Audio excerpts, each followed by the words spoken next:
The call came at 2 a.m. on a Tuesday.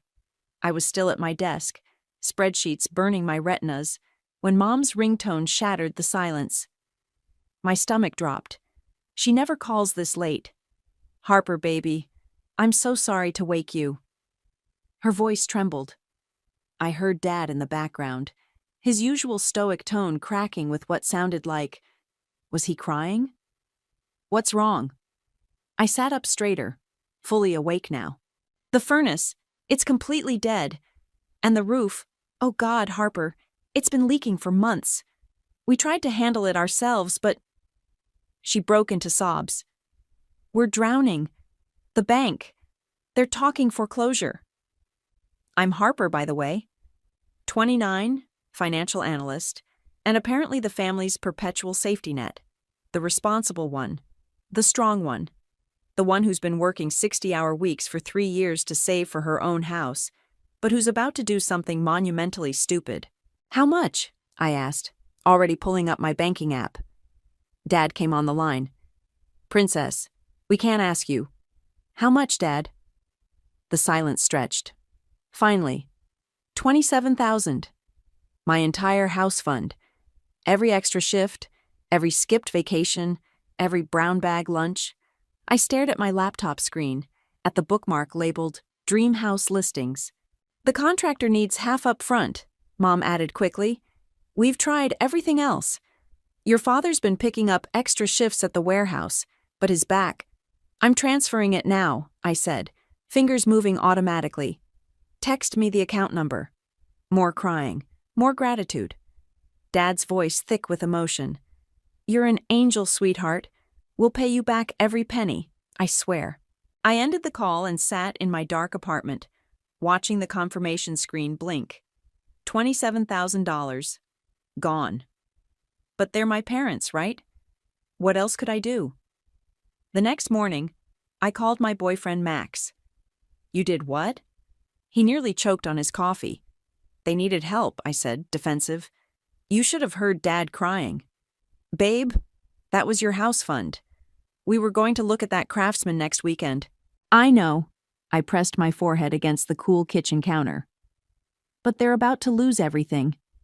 Mom said they've been sleeping in the basement because the upstairs is so cold." Max was quiet for a moment. "Okay, but promise me you'll get everything in writing. Payment plan, timeline, all of it." I promised, but when I texted Dad about it later, he seemed hurt. "Don't you trust us, Princess? We're family." The guilt was instant, crushing. Of course I trusted them.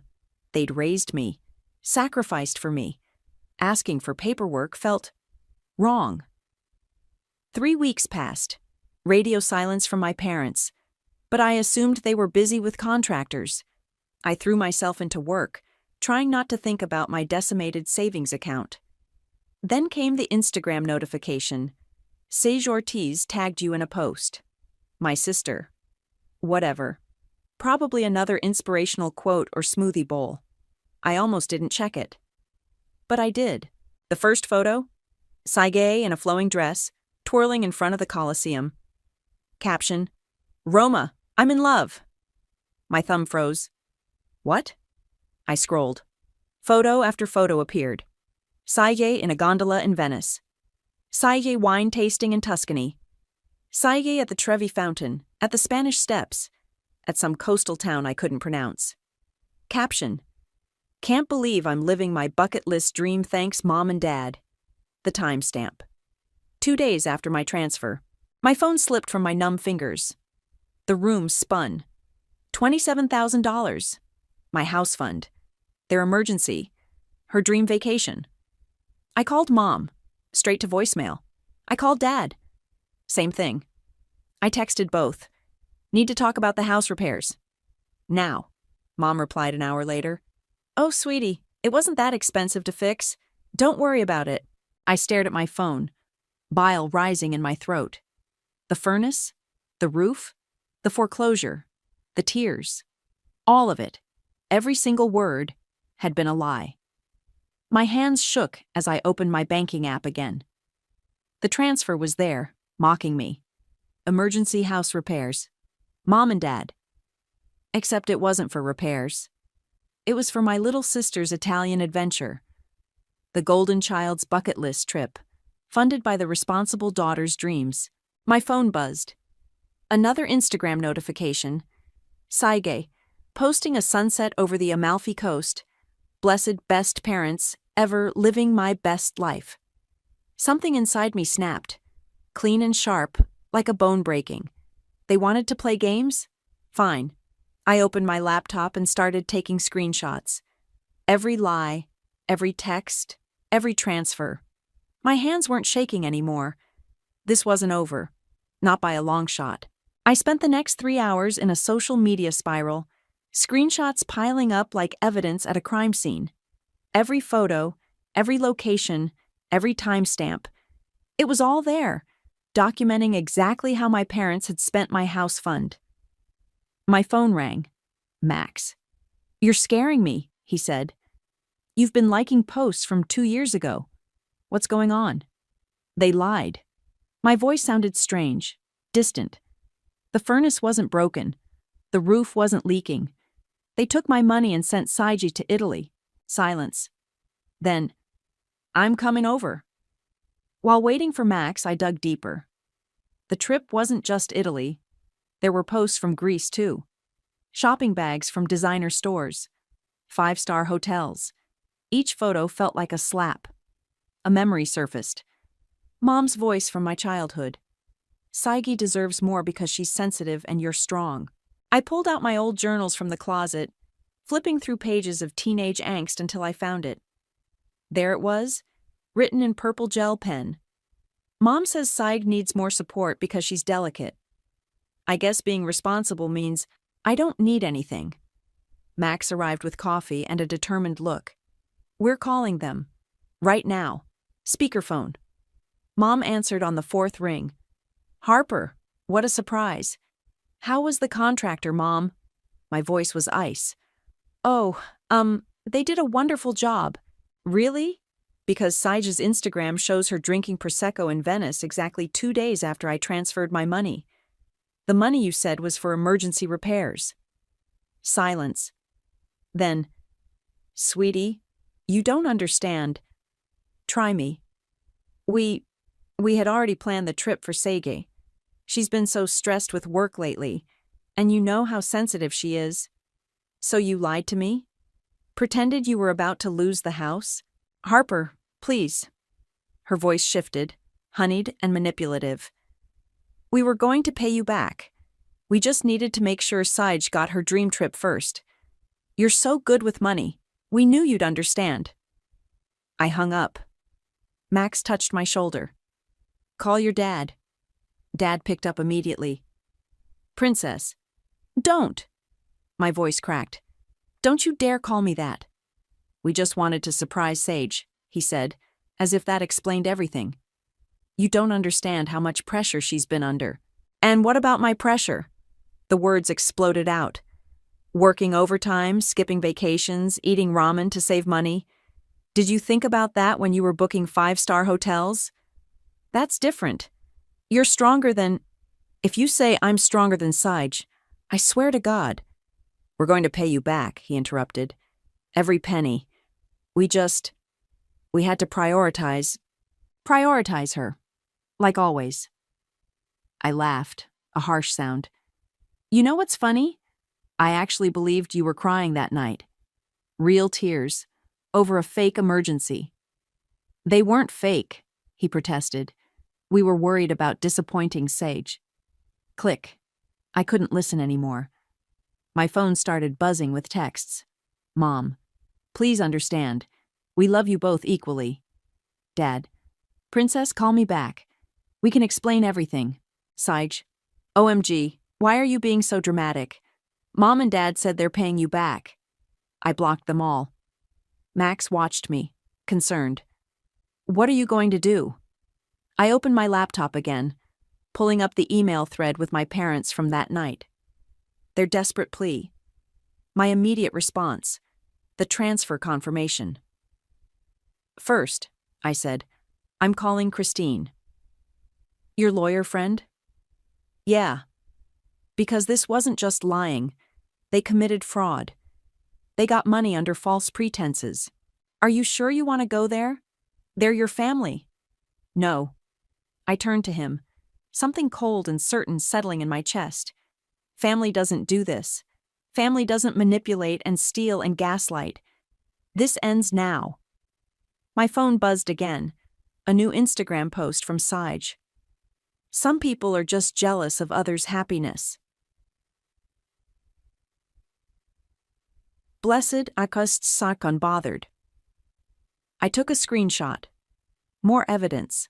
They thought I'd just accept this, I said, my voice steady now. They thought I'd be the good daughter and swallow it like every other time. But they forgot something. What's that? I opened my email and started composing a message to Christine. I work in finance. I document everything. And I'm done being the family ATM. Max squeezed my shoulder. What do you need? Witnesses, records, and a really good lawyer.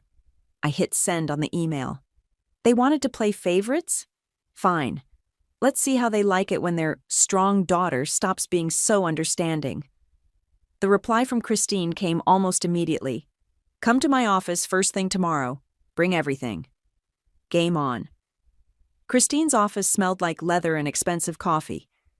She sat across from me, scanning through the screenshots I'd collected, her expression growing darker with each swipe. Let me get this straight, she said, setting down her tablet.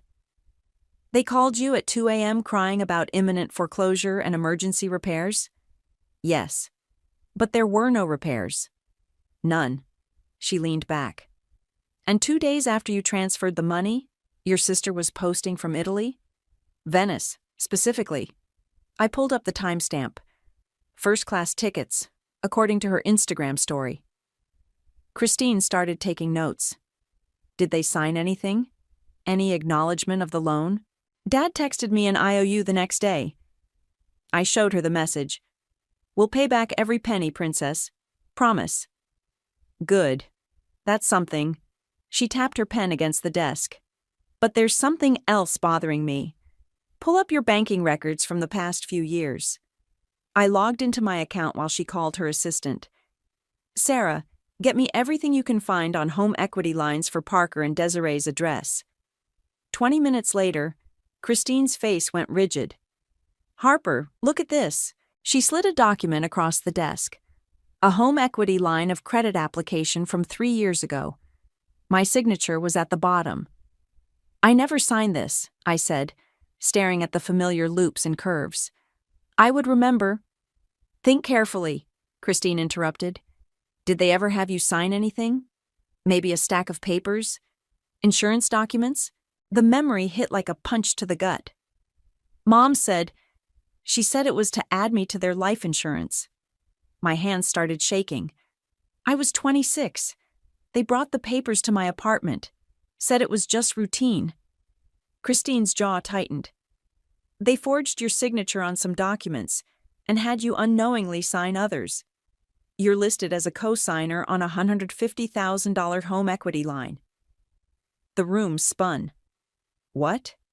They've been using it like a credit card. The balance is currently at $127,000. I barely made it to the trash can before throwing up. When I could breathe again, Christine handed me water. This changes everything, she said. This isn't just about the $27,000 anymore. This is fraud, identity theft, and financial abuse. I trusted them, I whispered. I know. Her voice softened. But now we fight back. First, we're filing a police report about the forged signatures. Then we're submitting a fraud claim to the bank. My phone buzzed. Mom again. Why aren't you answering? Family dinner on Sunday. We need to talk. Christine read the message over my shoulder. Perfect. Go to dinner. I stared at her. What? Go. Record everything. Get them talking about the money, the trip, the home equity line. Florida is a one-party consent state for recordings. You want me to spy on my family? I want you to gather evidence. She gripped my shoulders. Harper, listen to me. They've been playing you for years. using your love and guilt against you. It's time to stop being their victim and start being their worst nightmare. My phone buzzed again. Dad, your mother's crying. Is this what you want? Something hardened in my chest. Okay, what's the plan? Christine spent the next hour outlining strategy. File the police report today. Submit the fraud claim tomorrow. Go to dinner Sunday and record everything. Then, once we had it all documented, we destroy them, she said simply. Legally, financially, and socially. Saige posted another photo, I said, checking my phone. Some boutique hotel in Positano. Caption says, making memories with mom and dad's blessing. Screenshot it. Every post is evidence of how they spent your money. I looked at the growing file of documents, texts, and photos. They really thought I wouldn't fight back. That's their mistake. Christine started typing an email. I'm requesting an emergency hearing about the home equity line. We need to get your name off that loan before they can do more damage. They'll lose the house, I realized. They should have thought of that before they committed fraud. She paused. Are you having second thoughts? I thought about my empty savings account, about years of being the strong one while Sage got everything, about my signature on a loan I never knew existed. No, I said. No more second thoughts. Good. Christine handed me a small recording device. Because Sunday dinner is going to be very interesting. I slipped the recorder into my purse, a strange calm settling over me. What do I say to them? Nothing about the legal proceedings.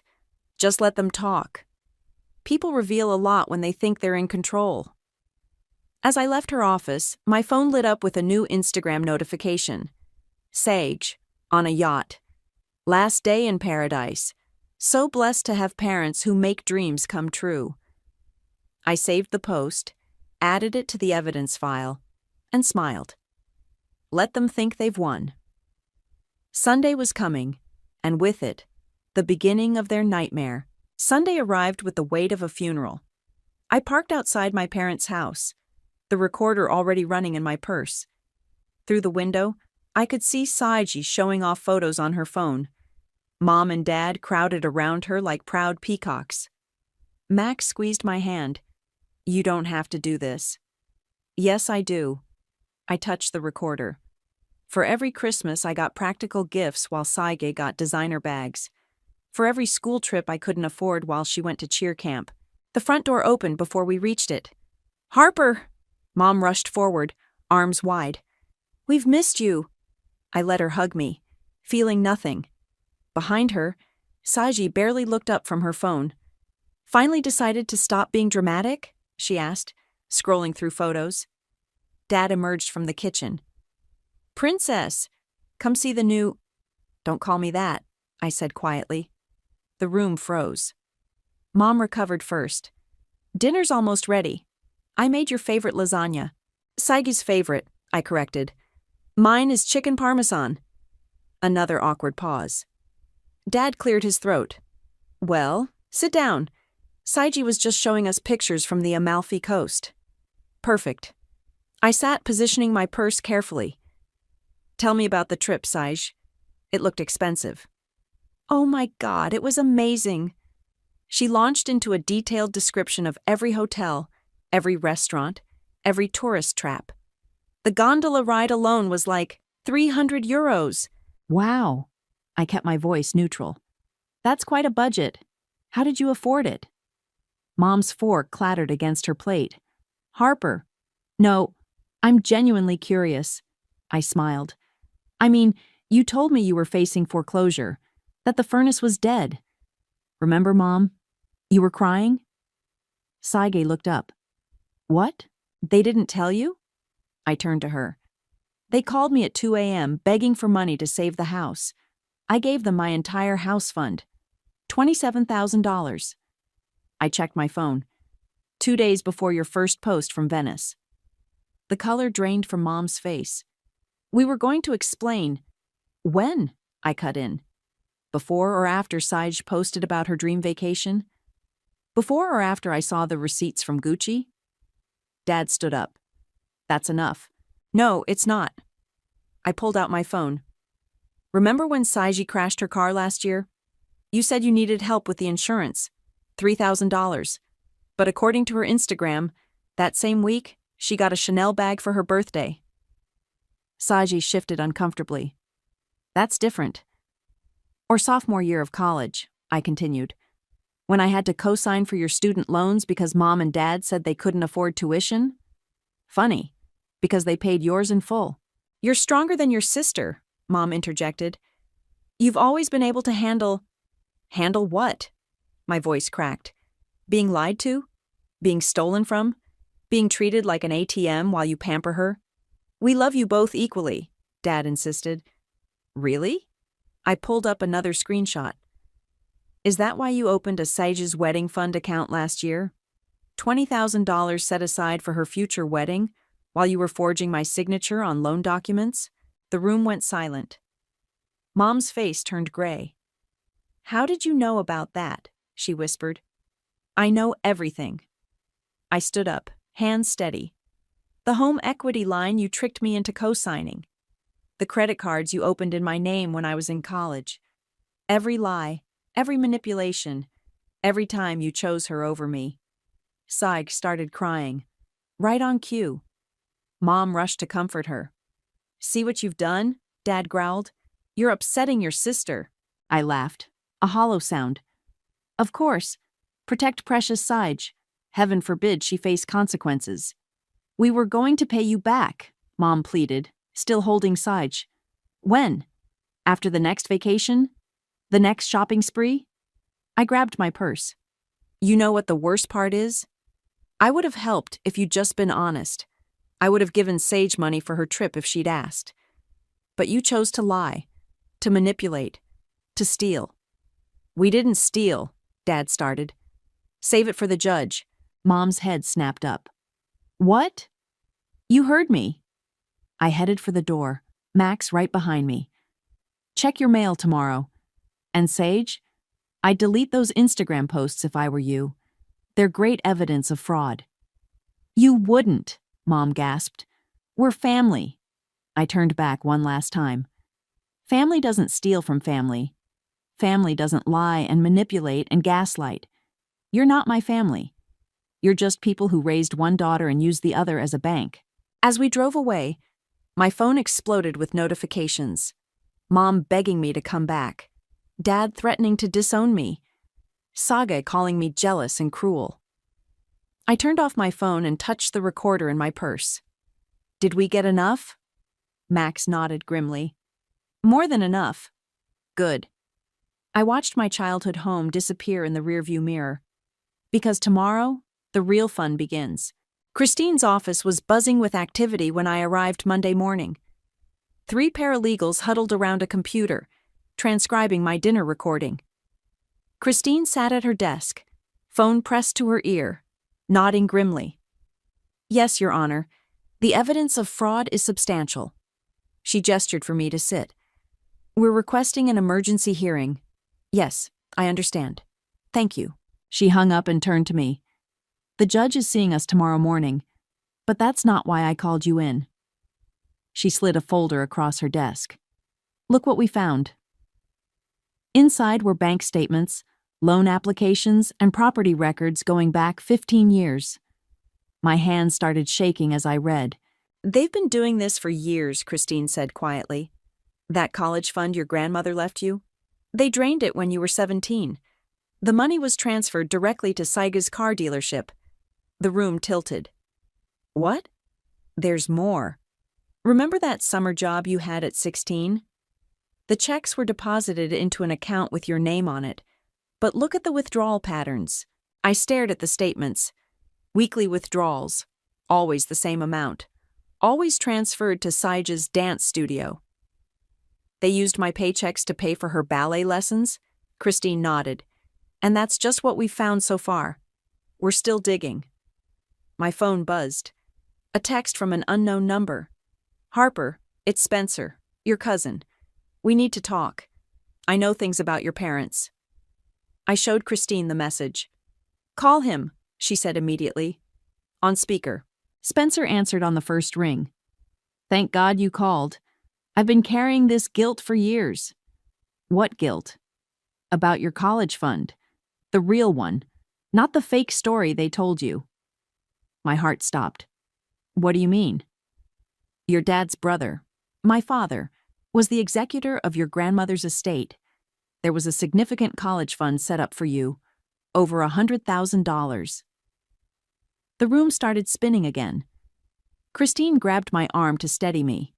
What happened to it? I whispered. Your parents convinced my dad to release it to them early. Said they were investing it for your future. I found the paperwork in his office after he died. They used it for Saj's private school, her car, her spring break trips. Christine was already typing. We need those documents. I have them, Spencer said. All of them. Including the letters where your parents specifically instructed the money be kept secret from you. They said you'd make your own way because you were the responsible one. A laugh bubbled up, bitter and harsh. The responsible one. Their code for the one we can steal from. I'm so sorry, Harper. I should have told you years ago. Can you come to my office? Christine cut in. Today? I'm already in my car. After he hung up, I sat in silence, processing. $100,000. My grandmother's gift, stolen before I even knew it existed. My phone lit up with notifications. Saj had posted a new Instagram story, a tearful video about toxic family members and jealous siblings. The comments were flooding in, her followers attacking me without knowing the truth. Look at this, Christine said suddenly. She'd been digging through property records. Your parents took out a second mortgage last year. Guess what the money was labeled for? Let me guess. Sage's wedding? Close. Sage's future family fund. She looked up. They're underwater on both mortgages. The home equity line is maxed out, and they've been using your identity to open credit cards for years. I pulled out my phone and opened my banking app. The account that once held my house fund now showed a balance of $182.47. What happens now? Now? Christine smiled grimly. Now we go nuclear. The judge tomorrow will see evidence of long-term financial abuse. Spencer's documents prove premeditated fraud. The Instagram posts show exactly where your money went. They'll lose everything. They already lost everything that mattered. She touched my hand. They lost you. My phone buzzed again. Mom, please don't do this to us. We're your parents. Dad, you're making a huge mistake, Princess. Saj, thanks for ruining my life. Hope you're happy. I blocked them all, then looked at Christine. Do it. All of it. She nodded and pressed her intercom. Sarah, send in the paralegals. We're filing everything. As the team assembled, my phone lit up one last time. A text from Spencer. Almost there. Found more documents. They never planned to pay you back. Any of it. I took a deep breath and straightened my spine. Christine? Yes? Make it hurt. She smiled, sharp and determined. Oh, it will. Trust me, it will. Spencer arrived with a weathered cardboard box that smelled like old paper and betrayal. I found these in my dad's storage unit, he said, spreading documents across Christine's conference table. Including this. He pulled out a small cassette tape. Dad recorded all his important conversations, including the one where your parents convinced him to release your college fund. Christine's eyes lit up. Is it dated? December 12th, 15 years ago. Spencer pressed play on an ancient recorder he'd brought. My father's voice filled the room. Look, Frank, we need access to Harper's fund now. Sage got into Brighton Prep, and the deposit is due next week. My uncle. That money is for Harper's college. Margaret's specifically. Harper will be fine, Mom's voice cut in. She's already talking about community college, working her way through school. She's not like Sage. She doesn't need the advantages. She doesn't need her own grandmother's money? Uncle Frank sounded skeptical. She'll make her own way, Dad insisted. She's always been independent. But Sage, she's different. Sensitive. Special. I gripped the table so hard my knuckles went white. Max, who'd been silent until now, wrapped an arm around my shoulders. "There's more," Spencer said quietly. He fast-forwarded through several conversations, each one more damning than the last. My parents planning to use my summer job money for Sage's dance lessons. Discussing how to hide their financial manipulations from me. Laughing about how I'd never know about the grandmother's fund.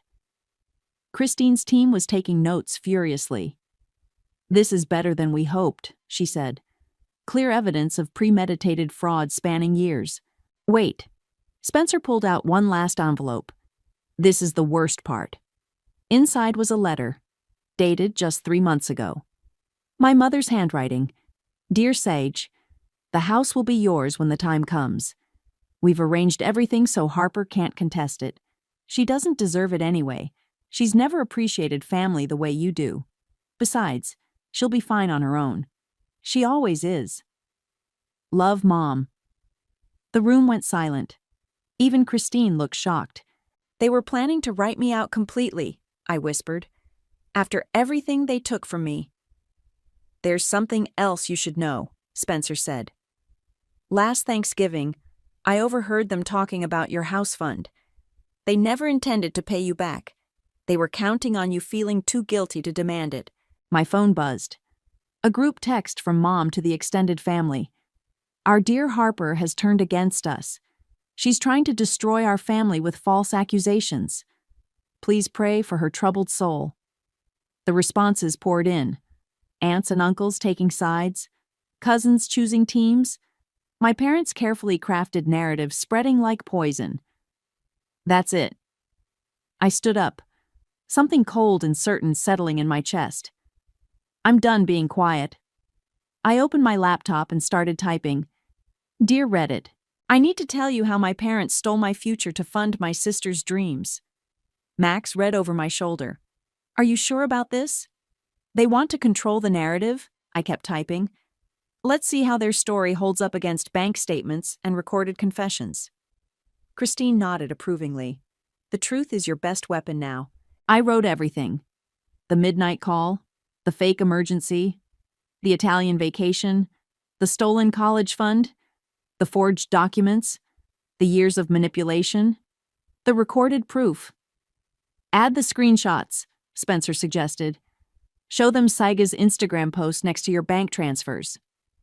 I did. Then I added the final blow. A photo of my mother's letter about the house inheritance. Should I post it? My cursor hovered over the submit button. "Do it," Christine said. "Let the court of public opinion see exactly who they are." I clicked submit. Within hours, the post exploded. Thousands of comments. Shares across multiple platforms. People tagging Sage's Instagram business account. Local news starting to sniff around. My phone erupted with notifications. Family members who'd sided with my parents suddenly changing their tune. Distant relatives sharing their own stories of my parents' manipulation. Sage's followers turning against her. Mom's text came through. "What have you done?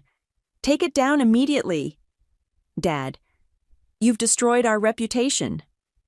Sage, "My sponsorships are canceling. I hate you." I blocked them all again, then turned to Christine. "What's next?" She smiled, sharp and satisfied. "Tomorrow we go to court." "Tonight?" She gestured at my viral Reddit post, now being shared by major news outlets. "Tonight, we let them sweat." Spencer touched my shoulder. "I should have spoken up years ago. I'm sorry. Don't be." I watched the view count climb on my post. "You helped me deliver the final blow." My phone buzzed one last time. A message from an investigative reporter. "Would you be willing to tell your story on camera?" I looked at Christine. She nodded. "Yes," I typed back. "I have proof of everything." The truth was finally coming out, and it was going to burn their world to the ground. The courthouse steps were crowded with reporters. My Reddit post had gone viral overnight, spawning hashtags and TikTok reactions. Shiny family fraud and golden child scam were trending. "Ms. Harper," a reporter thrust a microphone toward me. "Is it true your parents stole your inheritance?" Christine stepped in front of me. "My client will make a statement after the hearing." Inside, my parents and Sage huddled with their lawyer. Mom's carefully styled hair couldn't hide her pale, drawn face. Dad wouldn't meet my eyes. Sage was frantically scrolling through her phone, probably watching her follower count plummet. "All rise," the bailiff called. Judge Martinez studied the documents before her, her expression growing darker with each page. "Let me be clear," she said finally. "You took out loans in your daughter's name without her knowledge, drained her inheritance, and used her savings for a luxury vacation for your other daughter?" My parents' lawyer stood. "Your Honor, this is a family matter that's been blown out of proportion." "I'm looking at bank records spanning 15 years, the judge cut in. "This isn't a family squabble. This is systematic financial abuse." Mom burst into tears, right on cue. "Your Honor," she sobbed, "we only wanted to give our daughters the best." "One daughter," the judge corrected. "You stole from one to spoil the other. The documentation is quite clear." Christine stood. "We have audio evidence, Your Honor." She played the tapes. My parents' voices filled the courtroom, plotting to steal my college fund, laughing about how I'd never know. Mom's sobs got louder with each damning recording. "Turn it off!" Dad suddenly shouted. "Fine, we did it. Is that what you want to hear?" The courtroom went silent. "We took her money," he continued, his voice breaking. "We used her inheritance for Sage's school. We forged her signature. We lied about the house repairs. We did it all." "Why?" The judge's voice was ice. "Because we could." He was shouting now. "Because she never complained. Because she always figured things out on her own. Because Sage needed—" "Enough." Judge Martinez's gavel cracked like thunder. "I've heard enough." She shuffled her papers, then looked directly at my parents. "The court finds clear and convincing evidence of fraud, identity theft, and financial abuse. The defendant, Harper, is to be removed from all fraudulent accounts. The home equity line of credit will be investigated for criminal charges." She paused. "Furthermore, I'm issuing an emergency injunction freezing all your assets pending a criminal investigation." Mom collapsed against Dad. Sage started crying. "But where will we live?" she wailed. "Perhaps," the judge said coldly. "You should have thought of that before participating in your parents' fraud. Your Instagram posts will make excellent evidence for the prosecution." Christine stood. "Your Honor, we also request full restitution." "Granted. The defendants will repay all stolen funds, including the inheritance, with interest." She looked at my parents. "I'm also referring this case to the district attorney. Financial abuse is still abuse." Outside, the reporters were waiting. This time, I stepped forward. "My parents stole my inheritance, my savings, and my trust," I said clearly into the microphones. "They did it to fund my sister's luxurious lifestyle. Today, justice was served." "Harper, please!" Mom pushed through the crowd. "We're still your parents." I turned to face her, cameras rolling. "No. Parents protect their children. They don't steal from them. They don't forge their signatures. They don't laugh about betraying them." "But we love you." She reached for me. I stepped back. "You love what you could take from me. That's not the same thing." Sage shoved forward. "You've ruined everything. My followers, my sponsorships. Your free ride is over," I cut in. "Welcome to the real world, sis. Better start saving." Christine guided me through the media frenzy to her car. My phone was exploding with messages. Support from strangers, apologies from family members who'd ignored the signs for years. A new notification popped up. Sage's Luxury Life Instagram account has been deactivated. They'll probably lose the house, Christine said as we drove away. The criminal charges alone. Good. I watched the courthouse disappear in the rearview mirror. They chose this. What will you do now? I thought about the judge's restitution order, about the inheritance that would finally be mine, about the house fund I could rebuild. I'm going to live my life, I said, without their lies, without their manipulation, without their guilt. My phone buzzed one last time. A text from Dad. You've destroyed this family. I typed back 3 words. No, you did. Then I blocked his number, turned off my phone, and watched the sun set on the day justice finally won. The golden child's reign was over. And my life? It was just beginning. The keys to my new condo felt heavy in my hand. Not a mansion, not even a house, just a modest 2-bedroom with good bones and potential. But it was mine, bought with the restitution money and free from any family strings. Last box, Max said, setting it down in the kitchen. Ready to celebrate? Before I could answer, my phone buzzed. Christine. Turn on Channel 7, she said without preamble. They're covering the sentencing. I flipped on the TV. There were my parents leaving the courthouse. The headline scrolled, Local couple sentenced in family fraud case, 6 months house arrest, 5 years probation, full restitution required. They're selling the house, Christine continued. It goes on the market tomorrow. Where will they live? A rental, 1-bedroom apartment. She paused. Seiji moved to Arizona. Apparently, she's trying to rebuild her influencer career under a new name. I switched off the TV. Good luck with that. The internet never forgets. Speaking of which, your Reddit post hit 1 million views. People are calling it the family fraud saga that changed how we talk about financial abuse. Max opened a bottle of champagne, the pop echoing through my empty new living room. To justice, he said, handing me a glass. And boundaries, I added. My phone lit up again. A message from Spencer. Found more tapes. Want them? No, I typed back. I have everything I need. Christine was still talking. The DA wants to use your case as a precedent for other financial abuse cases. Would you be willing to... A knock at the door cut her off. Through the peephole, I saw Mom. I have to go, I told Christine, then turned to Max. I need to do this alone. He squeezed my hand and disappeared into the bedroom. I opened the door.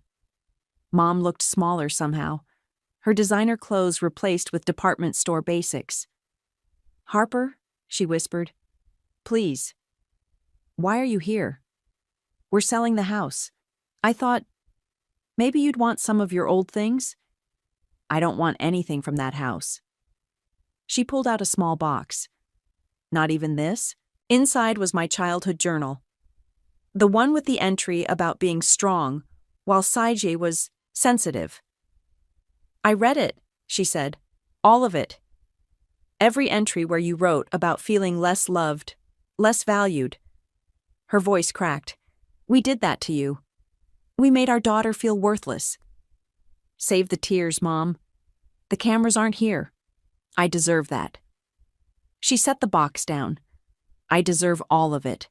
The shame, the bankruptcy, losing our home. She met my eyes. Losing you. You didn't lose me, I said quietly. You sold me. Piece by piece, dollar by dollar. Can we ever fix this? I thought about the tapes, the stolen inheritance, the forged documents, the years of lies. No, I said finally. Some things can't be fixed. They can only be finished. She nodded slowly. Your father wanted to come, but he's under house arrest. Yes. She turned to leave, then stopped. Saige asked about you. Let me guess. She needs money? Mom flinched. She's struggling. Her sponsors all dropped her. Her followers? Welcome to consequences. I started closing the door. Goodbye, Mom. Harper, wait. She pulled out an envelope. Your grandmother, she left you a letter with the college fund. We hid this too. I'm sorry. I took the envelope, unopened after all these years. I hope someday, she started. Don't. I met her eyes one last time. Just don't. After she left, I opened my laptop and started typing. Dear Reddit, you followed my story of family fraud and favoritism. Here's the final chapter. Justice doesn't always mean reconciliation. Sometimes it means learning to live without the people who hurt you. Max emerged from the bedroom. You okay? Better than okay. I showed him my grandmother's letter. Inside was a simple message. Dear Harper, remember, your strength is not an excuse for their weakness. Love, Grandma Margaret. I pinned the letter to my new condo's wall. My first decoration, my phone buzzed. A text from Christine. DA's office called. They're opening 3 similar cases thanks to your story. You started something important. I looked around my new home. Empty, but full of possibility. No guilt, no manipulation, no golden child casting shadows. Just me, my truth, and a future I could finally call my own. I added one last line to my Reddit post. P.S. To anyone being financially abused by family, your strength isn't their ATM. Your independence isn't their excuse. Your story matters. Tell it. Then I closed my laptop, picked up my champagne, and toasted to new beginnings. Some family trees need pruning to grow stronger. I'd cut away the rot, and now? Now I could finally bloom.